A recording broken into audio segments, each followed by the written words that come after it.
Buenas tardes. Buenas tardes.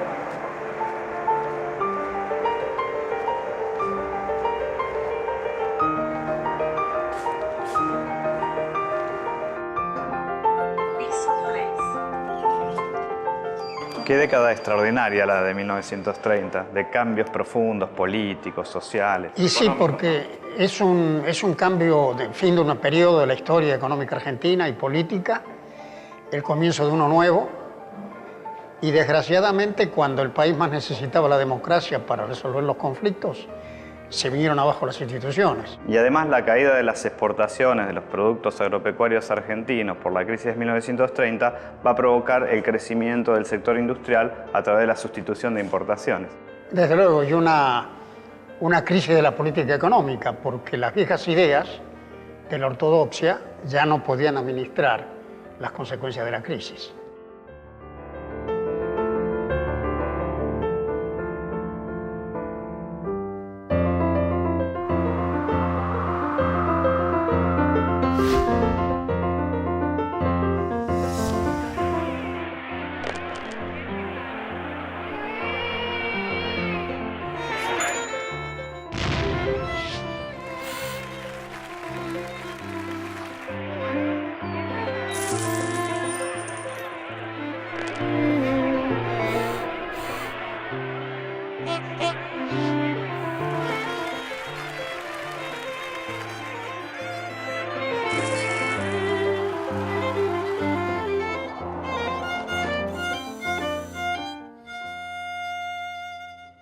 ¿Por qué la crisis del 30 tuvo tanta importancia en la historia argentina?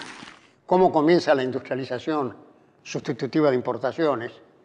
Y todo esto se da en el marco de una sociedad que desgraciadamente vivía en condiciones de conflictualidad política no resuelta y que dificultó la formulación de políticas de largo plazo para sostener el proceso de cambio en una paz, digamos, política y convergencia de los actores creativos de la sociedad que permitieran iniciar procesos de acumulación de largo plazo. La crisis tiene su origen en la caída de la Bolsa de Nueva York, en 1929. Luego se traslada a la economía de todo el mundo, se cierra el comercio mundial. Al no haber compradores, caen los precios de las materias primas. La economía argentina era entonces totalmente dependiente del comercio internacional. Su mayor fuente de riqueza era la exportación de productos agropecuarios. Con la crisis, Argentina exporta menos y a menor precio. Por lo tanto, la entrada de divisas al país disminuye significativamente, dejando un saldo negativo en la balanza comercial. Por este motivo se hace imposible también sostener el ritmo de las importaciones, que caen un 30% en la década de 1930. El problema de esto es que, al no tener una industria desarrollada, gran parte de la economía argentina depende de la importación de manufacturas. Pero además, la crisis económica coincide con el derrumbe de las instituciones. El 6 de septiembre de 1930 se produce el primer golpe de Estado. La industria creció inicialmente por la falta de divisas para importar. Y eso abrió espacio de rentabilidad para producir cosas necesarias. Y ese fue el primer paso, digamos, de la industrialización sustitutiva de importaciones, después de la crisis del 30. Pero no constituía todavía un objetivo de las políticas públicas. La industrialización no se había incorporado como un objetivo del Estado Nacional. Eso aparece con Perón en el 46. Y en realidad las previsiones en el contexto de la guerra eran bastante negativas respecto a lo que iba a suceder allí. Finalmente no le fue tan mal a la economía argentina en esos años, entre 1939 y 45. El crecimiento fue más bien moderado, del orden del 3,6% anual, pero sí creció más el sector industrial, ¿no? Aunque algunas actividades o ramas sufrieron el desabastecimiento de insumos y claro, maquinaria. Viene de capital, hubo un proceso de descapitalización, incluso en la infraestructura, sistema ferroviario. Fue un periodo de aislamiento, de compras de cosas que el país todavía no producía y que eran esenciales. John Maynard Keynes, economista inglés, considerado uno de los más importantes del siglo XX.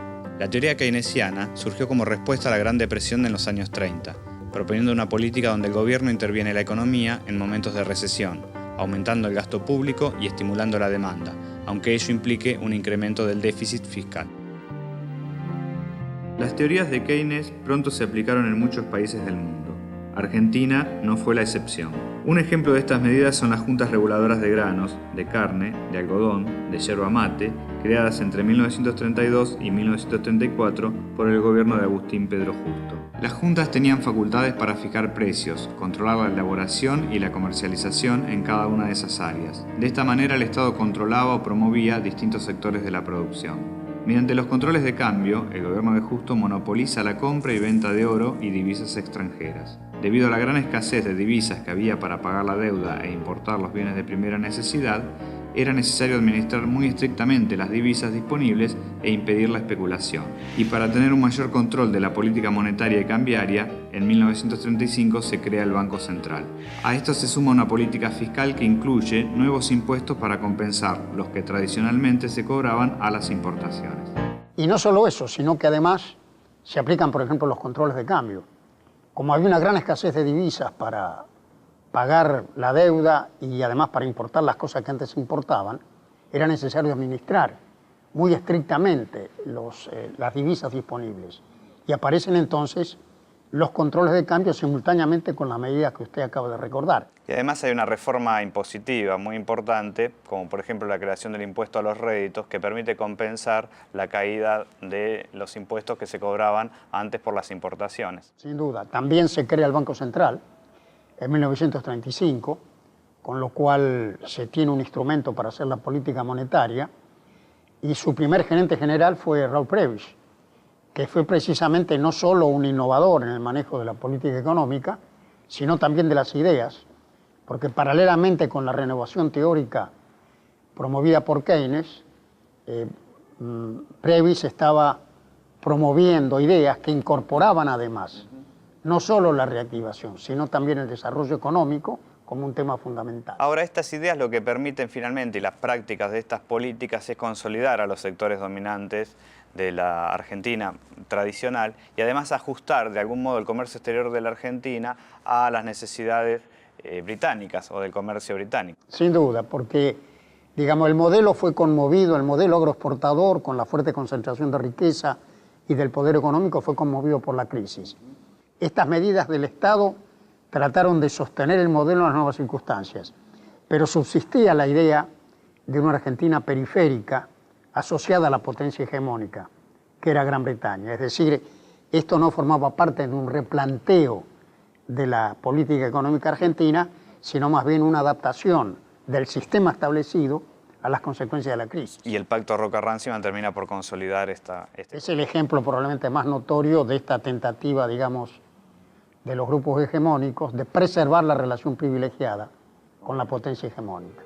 Julio Argentino Roca Hijo fue un político conservador, 2 veces diputado nacional, senador y gobernador de la provincia de Córdoba. El 20 de febrero de 1932 asumió como vicepresidente del general Agustín Pedro Justo y fue el encargado de firmar el llamado Pacto Roca-Runciman. Este tratado entre Argentina e Inglaterra se firmó el 1 de mayo de 1933 en Londres. En 1933, el presidente Justo envía a Julio Argentino Roca a Gran Bretaña. Su misión es propiciar un acuerdo para que Inglaterra vuelva a comprar carne argentina. De allí surge el pacto conocido como Roca-Runciman, este último apellido del ministro de Comercio británico. A cambio de una cuota de carne que Gran Bretaña se compromete a comprar, Argentina hace una serie de controvertidas concesiones. Le vende la carne a un precio menor que los demás proveedores. Le da facilidades para remitir los beneficios a las empresas inglesas a su país de origen, a través del mecanismo de control de cambios. Le da ventajas arancelarias y además otorga la concesión de todos los medios de transporte público de la ciudad de Buenos Aires a una empresa inglesa llamada Corporación del Transporte.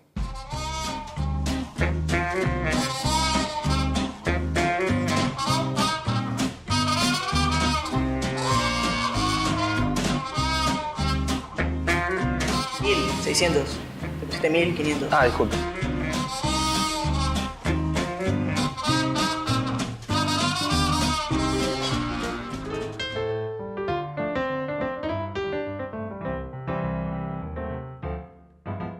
Finalmente el Senado no aprobó el Plan Pinedo, que incluía algunos cambios de rumbo interesantes en la política del régimen conservador.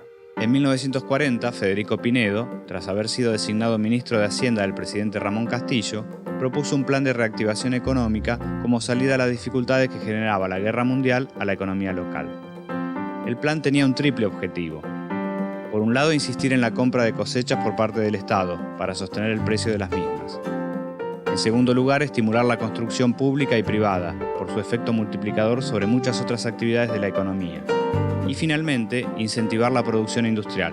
La idea fundamental era activar la demanda interna y sostener una política de sustitución de importaciones. El 4 de junio de 1943 se produce el golpe que derroca al presidente conservador Ramón Castillo y da fin a la década infame, ¿no? En ese golpe, en el grupo de oficiales unidos, participa Juan Domingo Perón como coronel. El gobierno militar que se instala después del golpe de Estado, en el marco de la emergencia de la guerra, comienza a adoptar una serie de medidas que después profundizaría el general Perón cuando llega al poder. Entre esas medidas figuró la creación del Consejo Nacional de Posguerra para coordinar precisamente las acciones del sector público en una situación tan crítica como era la guerra mundial y el impacto que tenía sobre la economía argentina. Durante la crisis del 30, las viejas ideas de la ortodoxia no pudieron resolver la crisis. Y en ese escenario de vacío teórico surgió un gran pensador, el profesor John Maynard Keynes, profesor de la Universidad de Cambridge, que planteó que era indispensable la intervención del Estado a partir del gasto público y de otras medidas para reactivar la demanda, porque el sistema por sí solo no recuperaba las posiciones de equilibrio.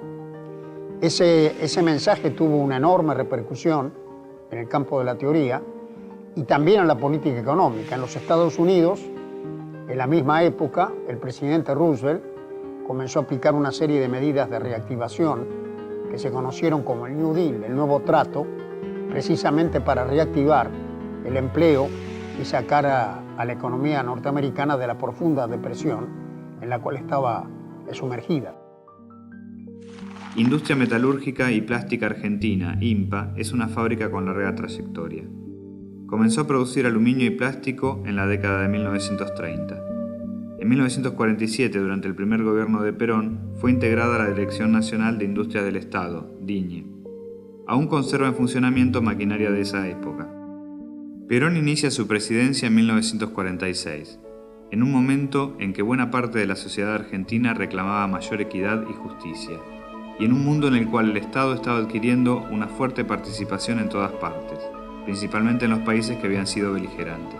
El peronismo combina una mayor intervención del Estado y el apoyo a la industria con una política salarial favorable a los trabajadores. Esto amplía el mercado interno y el consumo, y es lo que permite el crecimiento del sector manufacturero.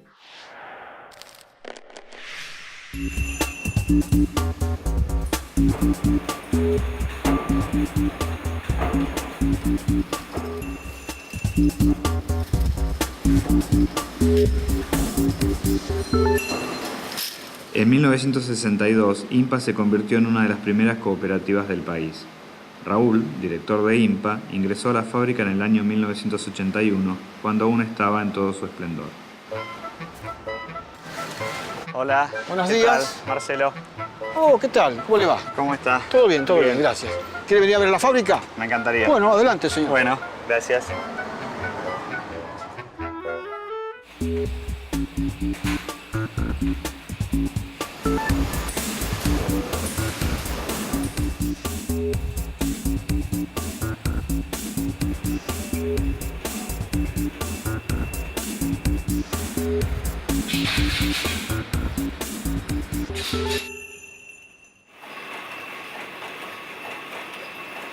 Raúl, ¿por qué no me cuenta un poquito cuando usted entró y qué se hacía en ese momento en la fábrica? Esto abastecía a los demás sectores, o sea, esto era la madre, la que daba el material en bobinas, de acuerdo al espesor que cada lugar lo necesitaba para seguir trabajando. ¿Y cuántas secciones había acá en la misma planta? Está, por ejemplo, esta es la sección fundición, una sesión. Laminación, 2 sesiones. Después está la parte de prensa 3, la parte de pomos 4, imprenta pomo 5, papel aluminio 6, Y después estaba la parte de expedición y la parte de control de calidad. Y en total, más o menos, ¿cuántas personas llegaron a trabajar en Y yo en el año momento de 81, cuando entré esplendor? acá, éramos casi 550 personas. Después fue mermando, como todo lo que sabemos, pasó la época de Alfonsín, después vino la época de Menem. La materia prima La básica. materia prima ¿de dónde? es el aluminio, ¿no? Estamos hablando de una empresa semi-integrada, por decirlo de alguna manera, porque la materia prima básica, el lingote, se traía desde afuera. En el momento que usted entró, básicamente ya la producción era local, nacional, proveniente de Aluar, ¿no es cierto? Claro, porque esta empresa, de acuerdo al rubro, es una empresa que trabaja con, digamos, con 3 rubros que se puede decir. Primero, metalúrgico, segundo, químico y tercero, pintura. Y gráfico, por los distintos tipos de procedimientos que hay.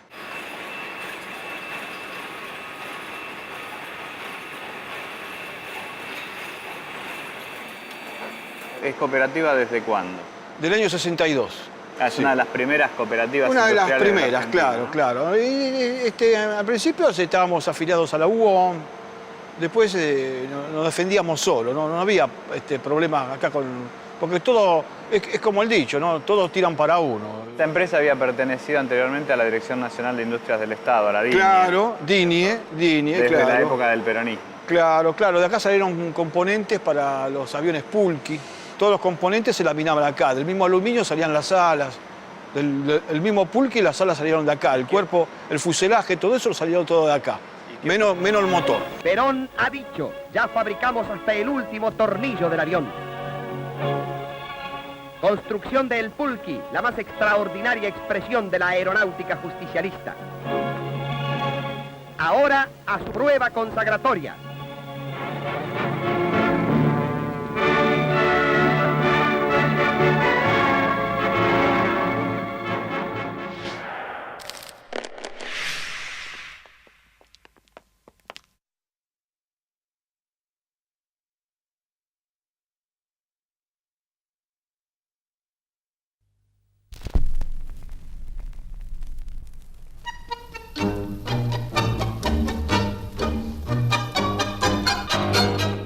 El gobierno peronista aplica una importante política de nacionalización.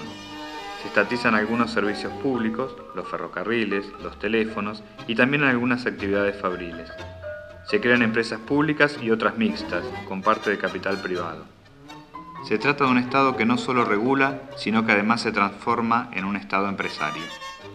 En esta política de redistribución del ingreso se da una doble transferencia de recursos, del agro a la industria y desde los empresarios industriales a los sectores trabajadores.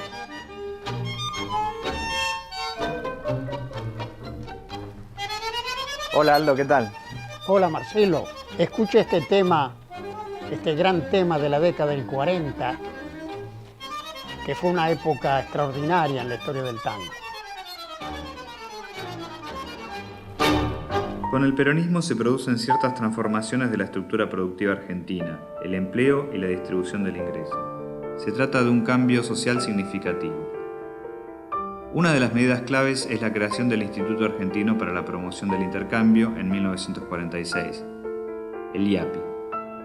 Esta institución tiene el derecho exclusivo de manejar la casi totalidad de las exportaciones e importaciones del país. Controla y monopoliza el comercio exterior. Realiza todas las compras de las cosechas y de la producción ganadera y las coloca en el mercado internacional. Luego transfiere parte de los pagos recibidos por esta exportación a la industria a través de las importaciones de insumos y equipos.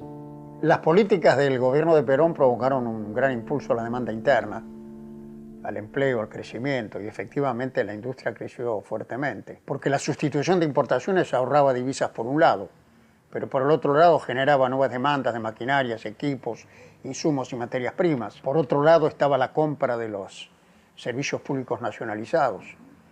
En una primera instancia se usaron las reservas acumuladas durante la guerra, pero poco a poco era indispensable generar capacidad de pagos externos para poder sostener la viabilidad del modelo. Sí, no obstante, los años de expansión y de bonanza económica de la economía peronista fueron bastante fugaces. Ya a fines de 1948 comenzaron a manifestarse los primeros problemas en el sector externo, en la balanza comercial y también en el frente interno con la aparición de la inflación, o una inflación ya más importante.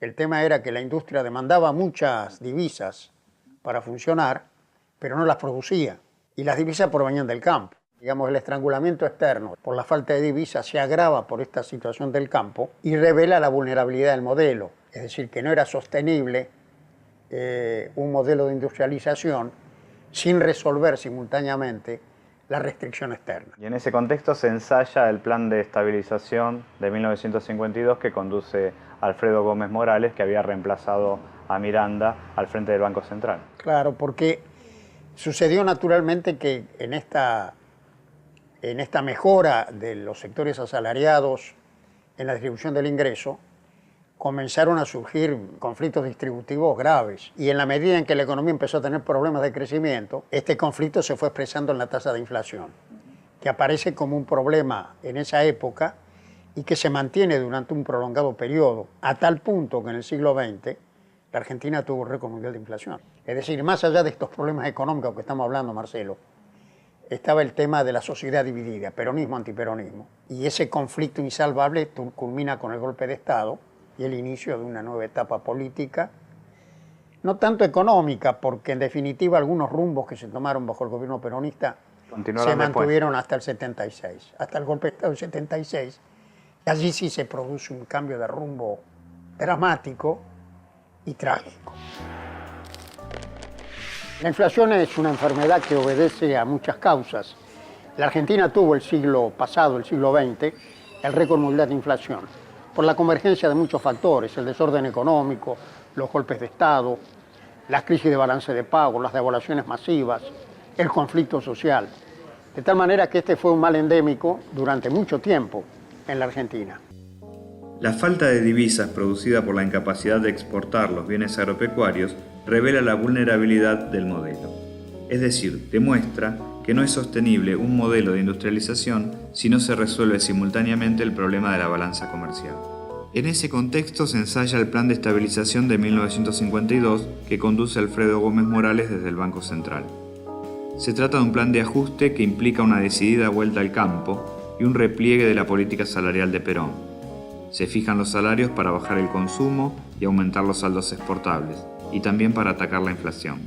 El plan resulta bastante exitoso.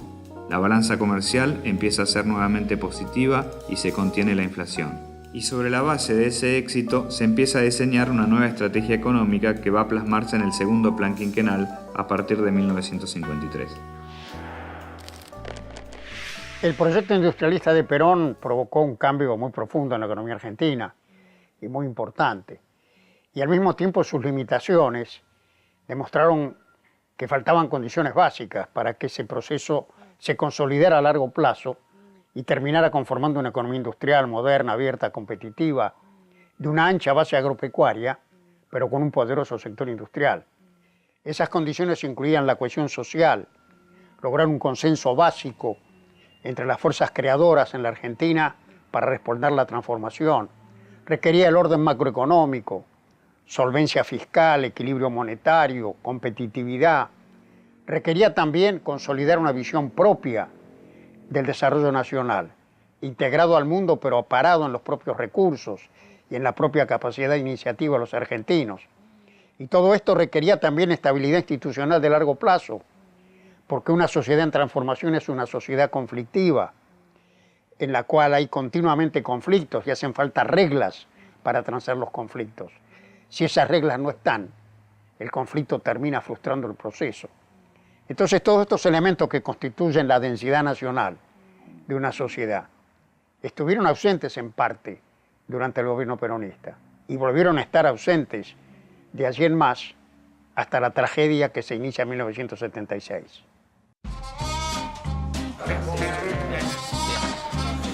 Abanico y arriba la mesa. Abanico ellos y arriba la mesa. Y ahí yo, tú. Bien. Vamos.